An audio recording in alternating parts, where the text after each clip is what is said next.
Hola a todos, espero que estén muy bien. En este video les vengo a hablar del cuarto episodio de The Last of Us, que se estrenó hace muy poquito, el domingo recién pasado. Así que voy a hablar un poco de este episodio, que se sintió un poco como un capítulo conector o de desarrollo de personajes, luego del tremendo tercer episodio y en camino hacia el quinto episodio, que se viene buenísimo, según dicen. En este episodio voy a hablar con spoilers, como suelo hablar. No solamente hago spoilers acerca del episodio en sí, sino que también hago spoilers del videojuego, así que ojo con eso. Voy a comenzar a hablar entonces con spoilers ahora.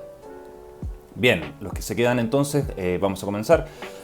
El capítulo comienza con Ellie en el espejo, mirándose a ella misma en una secuencia muy similar a la que fue Taxi Driver, cuando Robert De Niro está frente al espejo y hace esa especie como de juego con el arma, "Are you talking to me?", etcétera, etcétera.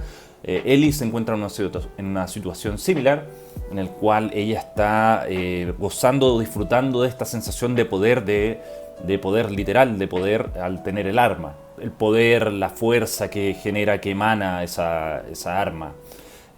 Por supuesto, ella luego sale de este baño donde está y podemos ver que Joel está cargando combustible para el auto. Y acá podemos ver cómo se está desarrollando la relación entre él y Joel a través de distintos momentos. Por ejemplo, cuando Ellie le lee los chistes, que por cierto fue notable porque desde el capítulo pasado eché de menos ese libro. El antepasado, perdón. Así que fue una tremenda adición a este episodio, así que muy agradecido de que lo hayan hecho, de que lo hayan integrado, porque era necesario esos momentos de calma, a pesar de que los chistes son muy malos a veces. Da una sensación de tranquilidad, de respiro en este mundo tan hostil, en este drama tan pesado, digamos. Entonces, podemos ver que él y Joel han estado acercándose gracias a esos chistes. Podemos notar también cuando Joel habla con ella en la camioneta acerca de eso, un poco de su pasado, de cómo era su relación con Tommy, qué pasó con Tommy. Entendemos un poco más por qué él terminó alejándose de Joel en este mundo post-apocalíptico. Y también, por supuesto, cuando Joel está cuidando a Ellie en el campamento, lo cual es una escena también muy similar a lo que fue Terminator 2. En una de las escenas extras podemos ver a Arnold Schwarzenegger esperando frente a una ventana durante toda la noche para proteger a John Connor y a Sarah Connor. Muy similar en tono a ambas escenas. Podemos ver a Joel ahí en el fondo con su fusil mientras Ellie está acostada. Bueno, aquí también luego vemos una escena calcada también del videojuego, que es cuando Ellie saca la revista para adultos y le pasa el cassette para poner música. Obviamente la escena para adultos fue calcada al videojuego, lo cual fue excelente porque es un momento muy íntimo entre los dos personajes, de broma, de chiste, de joderse entre ellos. Ellie saca la revista, hace sus chistes de por qué están todas las hojas pegadas, me volví a reír como si hubiera sido un chiste nuevo. Y ella obviamente tira la revista lejos del auto como en son de broma. Así que excelente por esa escena que fue calcada al videojuego, era muy necesario ese momento, así que se lo agradezco a los productores y al director. Bueno, luego de esta escena, obviamente la calma no iba a durar para siempre, y cuando llegan a Kansas son interceptados por un grupo de asaltantes, por decirlo de alguna forma, unos saqueadores, quienes atacan el auto, la camioneta, y logran que ellos choquen. Aquí hay varios cambios que a mí me parecieron que le bajaron un poco la intensidad a la acción. Por ejemplo, hay un momento donde Joel dice, cuando ve a la persona que está herida pidiendo la ayuda, donde dice, él ni siquiera está herido. Y ese momento para mí era una frase tan clave, tan maestra, porque en el fondo daba a entender que él sabía que el tipo estaba fingiendo. Me faltó esa frase, es un súper detalle, pero me faltó esa frase. Luego vemos que el auto, la camioneta, es atacada, obviamente le tiran unas rocas, unas piedras, en el videojuego son unos balazos, pero la gran diferencia es que en el videojuego son emboscados o golpeados en un costado por un bus. Este bus es empujado a través de una colina y golpeaba la camioneta, y obviamente el auto salía de control y chocaba. Ese momento para mí también era muy decidor porque fue un momento intenso en el videojuego. Estaban siendo atropellados. Probablemente se le bajó la intensidad porque si hubieran sido chocados por un bus, habría sido muy intenso el choque tal vez, no habrían terminado tan bien como terminaron en la serie, digamos.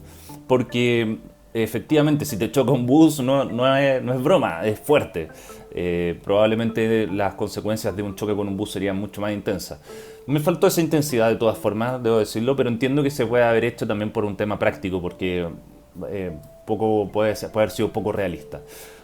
Y otro elemento clave es que cuando son atacados por estos saqueadores, Joel tomaba a uno de ellos y lo lanzaba contra un vidrio cortándole el cuello. Yo entiendo que esa escena podría haber sido un poco fuerte para televisión, aunque hemos visto cosas bastante fuertes en la serie.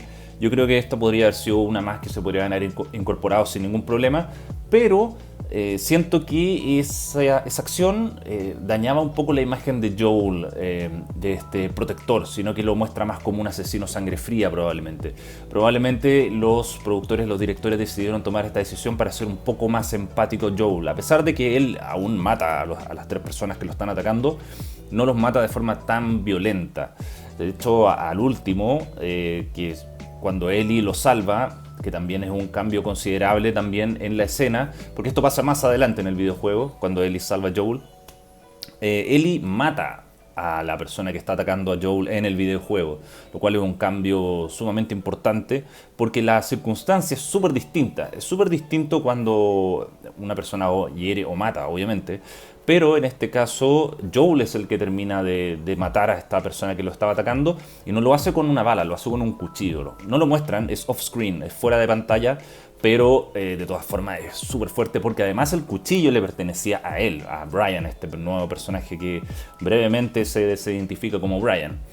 Me pareció inteligente también porque descubrimos que Ellie no es la primera vez que hiere a una persona. Entonces, yo puedo intuir algunas cosas, no voy a tratar de spoilear nada acá, pero obviamente esto va a surgir más adelante. Esto se viene más adelante en la historia, seguramente lo van a desarrollar con algo de su pasado que nos van a contar cuál fue la primera persona que hirió.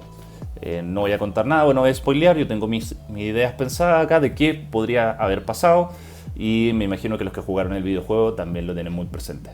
Okay, luego de esta escena, la cual obviamente Joel trata de confortar a Ellie después de este disparo fuertísimo, trata de calmarla, trata de decirle que no fue su culpa, y me pareció muy interesante el giro, porque en el videojuego lo que hace Joel es criticarla por usar un arma porque es una niña, simplemente porque no tiene la expertise para manejar un arma. Pero acá en la serie le dieron un componente emocional, en la cual él no quería que usara armas, Ellie estoy refiriendo. Joel no quería que Ellie usara armas porque así estaba protegiendo su inocencia. Ella no debería matar a nadie ni herir a nadie porque todavía es una niña. Ahora bien, yo entiendo que en un mundo post-apocalíptico tan violento, una persona de 14 años ya prácticamente debería aprender a disparar y a defenderse sola y actuar en el momento que sea necesario, bueno, como lo hizo Ellie. Pero Joel igual estaba preocupado aún así por su bienestar emocional como adolescente que es, o preadolescente incluso. Lo cual me pareció súper interesante porque en el fondo está empezando a reflejar en Ellie a su hija Sarah. Lo cual es sumamente interesante para desarrollar esta relación, digamos, se está afianzando mucho más. Hay un momento notable que es cuando Joel, por supuesto, le enseña cómo sostener un arma, lo cual es simplemente notable porque está la risita de Ellie cuando él trata de quitarle el arma y no lo puede lograr. Me pareció un momento notable esa risa de fascinación, de alegría que tiene ella cuando descubre algo nuevo, lo cual me pareció excelente. Y bueno, finalmente luego de esto pasamos a un personaje nuevo, que es Caitlin. Este personaje nuevo fue creado para la serie para hacer del cabecilla de los saqueadores, la cabecilla de los saqueadores. En una presentación bastante elocuente en la cual ella está hablando con su doctor y expositivamente en un diálogo muy inteligente nos cuentan que ella está buscando a Henry, que al parecer Henry fue alguien que denunció al hermano de Caitlin y gracias a eso la policía detuvo al hermano de Caitlin y lo ejecutó. Entonces, obviamente, Caitlin tiene un ansia de venganza y quiere encontrar a Henry. Esto me pareció, es un cambio sustancial al videojuego porque en el videojuego son simplemente saqueadores, sin nombres, sin rostros, sin nada. No son identificables más que solo por su cualidad de saqueadores y de que son un obstáculo para continuar la historia. Sin embargo, acá en la serie le damos un rostro y personalidades por lo menos a un par de personajes. Lo cual me pareció sumamente interesante porque además lo atan a Henry. Hay una intencionalidad, hay un aporte narrativo a la historia.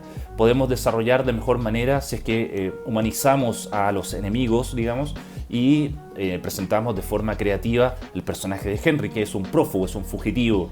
Comprendemos así que hay una fuerza en pugna en Kansas, que son este nuevo grupo de personas que luchó contra Fedra y que logró su libertad, su independencia, su revolución, pero que gracias a eso están generando la misma cantidad de daño que la policía Fedra, porque están siendo igual de crueles que ellos, están buscando venganza, están buscando literalmente eso, venganza, destruir al enemigo. Eso me pareció sumamente interesante, es un aporte narrativo importante a la historia y me parecieron muy importantes estos dos personajes. De hecho, el soldado segundo al mando de Caitlyn, el tipo de barba canoso, que no recuerdo en este momento el nombre de su personaje, él fue quien interpretó a Tommy en el videojuego. Así que ahí tienen un easter egg importante para que lo tengan presente. Ellie y Joel finalmente logran escabullirse entre medio de la ciudad, logran sortear las patrullas, las personas que lo están buscando y llegan hasta un edificio en donde van a dormir. La idea es que suban la mayor cantidad de pisos y hay una secuencia muy interesante ahí que también es calcada al videojuego, donde Ellie le pregunta cómo sabía que los saqueadores estaban fingiendo estar heridos y que los iban a atacar. Y Joel le dice porque estuve en ambos lados. Eso también nos cuenta un poco del carácter de Joel, porque es como es y que obviamente estuvo del lado de los saqueadores, lo cual es bastante chocante. Nos cuenta también que Tommy también estuvo en eso, que Tess estuvo metido en eso y que estaba con un grupo de personas que mataban gente inocente. Podemos entender entonces que Joel toma hasta las últimas necesidades, hasta los últimos extremos para sobrevivir si es que era necesario. Lo cual nos habla también, por supuesto, como decía, de su carácter. Muy buena escena. Suben hasta el piso número 33, lo cual para tener 56 años Joel está en una condición física impresionante. Aún así llega cansadísimo y se preparan para dormir. Y aquí está el momento definitivo y el más importante del capítulo, que es cuando Ellie finalmente logra que Joel se ría de su chiste. Obviamente Joel se empieza a reír solo, lo encuentra sumamente estúpido, pero hay una conexión inmediata entre ellos y podemos notar finalmente que se están afianzando. Hay una alianza emocional entre ellos importante.